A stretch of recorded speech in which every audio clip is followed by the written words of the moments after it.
Hello friends, welcome to Spandana recipe world. ಇವತ್ತು ನಾವು ಮಾಡ್ತಾ ಇರೋದು ಮೆಂತಿ ಪಲ್ಯ ಕಡುಬು. ಹೇಗೆ ಮಾಡೋದು ಅನ್ನೋದು ನೋಡೋಣ. ನಾನು ಈ ಥರ ಚಪಾತಿ ಹಿಟ್ಟಿನ ಥರನೇ ತೊಯ್ಸ್ಕೊಂಡಿದ್ದೀನಿ ನೋಡಿ. ತೊಯ್ಸ್ಕೊಂಡ್ಬಿಟ್ಟು ನಾನು 10 ನಿಮಿಷ ರೆಸ್ಟ್ ಮಾಡಿಟ್ಟಿದ್ದೀನಿ. ಅದಕ್ಕೆ ನಾನು ಎಣ್ಣೆ ಹಾಕ್ಕೊಂಡ್ಬಿಟ್ಟು ಚೆನ್ನಾಗಿ ನಾದ್ಕೋತಾ ಇದ್ದೀನಿ. ಈ ಥರ ನಾದ್ಕೋಬೇಕು ಚೆನ್ನಾಗಿ. ಎಷ್ಟು ನಾದ್ಕೋತೀವೋ ಅಷ್ಟು ಚೆನ್ನಾಗಿ ಇದಾಗುತ್ತೆ ನೋಡಿ. ಇಷ್ಟು ಸಾಫ್ಟಾಗಿದೆ ಹಿಟ್ಟು ಅನ್ನೋದು. ನೆನಿಬೇಕದು ಹಿಟ್ಟು ಅನ್ನೋದು 10 ನಿಮಿಷ ನೆನೆದ್ರೆ ಇಷ್ಟು ಸಾಫ್ಟಾಗಿ ಆಗುತ್ತೆ. ಈಗ ನಾನು ಇನ್ನೊಂದು ಪಾತ್ರೆಯಲ್ಲಿ ನೀರನ್ನು ಇಟ್ಕೊಂಡಿದ್ದೀನಿ. ಅದಕ್ಕೆ ನಾನು ಈ ಥರ ಜಾಲಿದು ಒಂದು ಪಾತ್ರೆ ಅನ್ನೋದು ಇಟ್ಕೊಂಡಿದ್ದೀನಿ ನೋಡಿ. ಅದಕ್ಕೆ ಗ್ರೀಸ್ ಮಾಡ್ಕೊಂಡು ಇಟ್ಕೊಂಡಿದ್ದೀನಿ. ಮೇಲ್ಗಡೆ ಮುಚ್ಚಿಬಿಟ್ಟು ನೀರನ್ನು ಗರಮ್ ಆಗಕ್ಕೆ ಬಿಡೋಣ. ಅದನ್ನು ಸೈಡಲ್ಲಿ ಇಡೋಣ. ಈಗ ನಾನು ಮತ್ತೆ ಹಿಟ್ಟನ್ನು ತೊಗೋತಾ ಇದ್ದೀನಿ. ಅದನ್ನು ಉಂಡೆಗಳನ್ನು ಮಾಡ್ಕೊಂಡ್ಬಿಟ್ಟು ಈ ಥರ ಲಟ್ಟಿಸ್ಕೋಬೇಕು. ಹಿಟ್ಟು ಹಚ್ಕೊಂಡ್ಬಿಟ್ಟು ಲಟ್ಟಿಸ್ಕೋಬೇಕು ಚೆನ್ನಾಗಿ.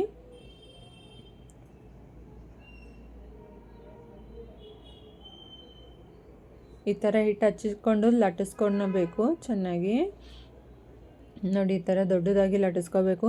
ನೀವು ಚಪಾತಿ ಅಷ್ಟು ಕೂಡ ಲಟ್ಟಿಸ್ಕೋಬೋದು. ನಾನು ಈ ಥರ ದೊಡ್ಡದಾಗಿ ಲಟ್ಟಿಸ್ಕೊತಾ ಇದ್ದೀನಿ. ಲಟ್ಟಿಸ್ಕೊಂಡ್ಬಿಟ್ಟು ನಾನೀಗ ಸ್ಕ್ವೇರನ್ನಾಗಿ ಕಟ್ ಮಾಡ್ಕೊತಾ ಇದ್ದೀನಿ. ನಿಮಗೆ ಯಾವ ಆಕಾರದಲ್ಲಿ ಬೇಕೋ ಆ ಆಕಾರದಲ್ಲಿ ಕಟ್ ಮಾಡ್ಕೋಬೋದು.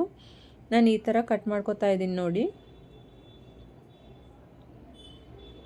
ಈ ಥರ ಕಟ್ ಮಾಡ್ಕೋಬೇಕು. ಇದನ್ನೆಲ್ಲ ಖುಲ್ಲ ಮಾಡ್ಕೋಬೇಕು. ಸ್ವಲ್ಪ ಹಿಟ್ಟು ಮೆತ್ಕೋತಾ ಇದೆ ಅಂದರೆ ಸ್ವಲ್ಪ ಹಿಟ್ಟನ್ನು ಸೇರಿಸ್ಬೋದು. ಅದಕ್ಕೆ ಪುಡಿ ಹಿಟ್ಟು ಅನ್ನೋದು ಸೇರಿಸ್ಬಿಟ್ಟು ಈ ಥರ ಕುಲ್ಲ ಮಾಡ್ಕೊಂಬಿಟ್ಟು ಆ ಗ್ರೀಸ್ ಮಾಡಿರ್ತಕ್ಕಂಥ ಪಾತ್ರೆಗೆ ನಾನು ಇದನ್ನೆಲ್ಲನೂ ಸೇರಿಸ್ತಾ ಇದ್ದೀನಿ. ಸೇರಿಸ್ಬಿಟ್ಟು ಮೇಲ್ಗಡೆ ಮುಚ್ಚಿಡ್ತಾ ಇದ್ದೀನಿ. ಅದು ಕುದೀತಾ ಇದೆ ನೋಡಿ. ಅದು ಸ್ಟೀಮ್ ಆಗಿದೆ ನೋಡಿ, ಚೆನ್ನಾಗಿ ಸ್ಟೀಮ್ ಆಗಿದೆ.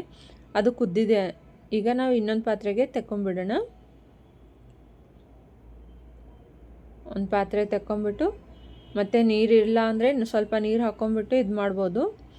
ಈಗ ನಾನು ಮತ್ತೆ ಅದಕ್ಕೆ ಸೇರಿಸ್ತಾ ಇದ್ದೀನಿ. ಅವನ್ನೆಲ್ಲನೂ ಖುಲ್ಲ ಆಗುತ್ತೆ ಬೇಯ್ದ ತಕ್ಷಣ.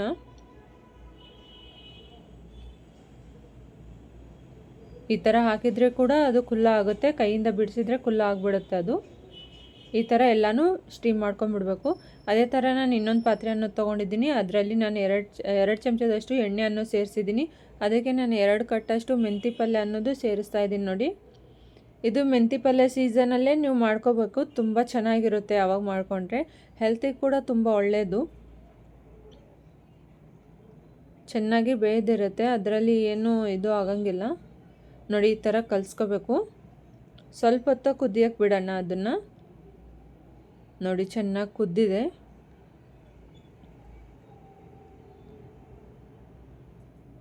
ಈ ಥರ ನಾನು ಅಲ್ಲ ಬೆಳ್ಳುಳ್ಳಿ ಪೇಸ್ಟ್ ಅನ್ನೋದು 1.5 ಚಮಚ ಹಾಕಿದ್ದೀನಿ. ಅದಕ್ಕೆ 1 ಚಮಚದಷ್ಟು ಉಪ್ಪು ಹಾಕಿದ್ದೀನಿ. ಖಾರ ಹಾಕ್ತಾಯಿದ್ದೀನಿ 2 ಚಮಚದಷ್ಟು. ಅರಿಶಿನ ಹಾಕಿದ್ದೀನಿ 1 ಚಮಚದಷ್ಟು. ಮಸಾಲೆ ಅನ್ನೋದು ಹಾಕ್ತಾಯಿದ್ದೀನಿ ಅರ್ಧ ಚಮಚದಷ್ಟು. ಹಾಕಿಬಿಟ್ಟು ನಾನು ಧನಿಯಾ ಪೌಡರ್ ಅನ್ನೋದು ಸೇರಿಸ್ತಾ ಇದ್ದೀನಿ. 1 ಚಮಚದಷ್ಟು ಸೇರಿಸ್ತಾ ಇದ್ದೀನಿ. ಇವನ್ನೆಲ್ಲನೂ ಚೆನ್ನಾಗಿ ಕಲಿಸ್ಕೊಳ್ಳೋಣ. ಚೆನ್ನಾಗಿ ಮಿಕ್ಸ್ ಮಾಡ್ಕೋಬೇಕು ನೋಡಿ. ನಮ್ಮ ಮನೇಲಿ ಕೂಡ ಪೈಲೆ ಯಾರೂ ತಿಂತಾ ಇದ್ದಿದ್ದಿಲ್ಲ. ಒನ್ ಟೈಮ್ ಮಾಡಿ ಅವರಿಗೆ ಟೇಸ್ಟನ್ನು ತೋರಿಸಿದ್ದೀನಿ. ತುಂಬ ಇಷ್ಟ ಆಗಿದೆ. ಎಲ್ಲರೂ ತುಂಬ ಇಷ್ಟಪಟ್ಟು ತಿಂತಾರೆ. ನಾನು ಇದರಲ್ಲಿ ನೀರು ಹಾಕಿದ್ದೀನಿ. ಆ ಕ್ಲಿಪ್ ಅನ್ನೋದು ಮಿಸ್ ಆಗಿದೆ, ಸಾರಿ. ಈಗ ನಾನು ನೀರು ಹಾಕಿಬಿಟ್ಟು ಈ ಥರ ಕುದಿಸ್ಕೊಂಡಿದ್ದೀನಿ ನೋಡಿ.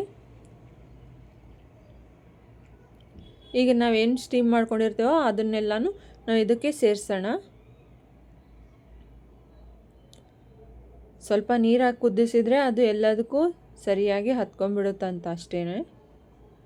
ನಾವು ಮೆಂತಿ ಪಲ್ಯ ಅನ್ನೋದು ಕಡಿದ್ಬಿಟ್ಟು ಸಣ್ಣಗೆ ಕೊಯ್ಕೊಂಡು ತೊಳ್ಕೊಂಡು ಇಟ್ಕೋಬೇಕು. ಅದನ್ನು ಪೈಲನೇ ತೊಳ್ಕೊಂಡ್ರೆ ಸಣ್ಣಗಿದ್ರೇ ಈ ಥರ ಚೆನ್ನಾಗಿ ಹತ್ಕೊಂಡ್ಬಿಡುತ್ತೆ, ಎಲ್ಲ ಬೈಂಡಿಂಗ್ ಆಗುತ್ತೆ. ನಾನೀಗ ಇದಕ್ಕೆ ಶೇಂಗಾದ್ದು ಪುಡಿ ಅನ್ನೋದು ಹಾಕ್ತಾಯಿದ್ದೀನಿ, ಪೌಡರ್ ಅನ್ನೋದು. ಶೇಂಗಾ ಅನ್ನೋದು ಹುರ್ಕೊಂಡ್ಬಿಟ್ಟು ಹೊಟ್ಟನ್ನು ತೆಗೆದ್ಬಿಟ್ಟು ಮಿಕ್ಸಿಗೆ ಹಾಕ್ಕೊಂಡ್ಬಿಟ್ಟು ನಾನು ಪೌಡರ್ ಮಾಡ್ಕೊಂಡಿದ್ದೀನಿ. ಆ ಪೌಡರ್ ಅನ್ನೋದು ಇದಕ್ಕೆ ಸೇರಿಸಿದ್ದೀನಿ ನೋಡಿ. ಈಗ ಸ್ವಲ್ಪ ಹೊತ್ತು ಕುದಿಯೋಕ್ಕೆ ಬಿಡೋಣ. ಈಗ ನೋಡಿ ಚೆನ್ನಾಗಿ ರೆಡಿಯಾಗಿದೆ. ಇದನ್ನೊಂದು ಟೈಮ್ ಕಲಿಸ್ಕೊಳ್ಳೋಣ. ಕಲಿಸ್ಕೊಂಡ್ಬಿಟ್ಟು ಒಂದು ಪ್ಲೇಟಿಗೆ ಸರ್ವ್ ಮಾಡ್ಕೊಂಬಿಡೋಣ. ಇದ್ರ ಜೊತೆಗೆ ತುಪ್ಪ ಹಾಕ್ಕೊಂಡು ತಿನ್ನಿ, ತುಂಬ ಚೆನ್ನಾಗಿರುತ್ತೆ. ಇದೇ ಥರ ಮಾಡ್ಕೊಳ್ಳಿ, ತಿನ್ನಿ. ಹೇಗಾಗಿದೆ ಅನ್ನೋದು ಕಮೆಂಟ್ಸ್ ಮಾಡಿ ಹೇಳಿ. ನಮ್ಮ ಚಾನಲ್ಗೆ ಸಬ್ಸ್ಕ್ರೈಬ್ ಮಾಡಿ. Thank you. ಮತ್ತೆ ಮುಂದಿನ ವೀಡಿಯೋದಲ್ಲಿ ಸಿಗೋಣ.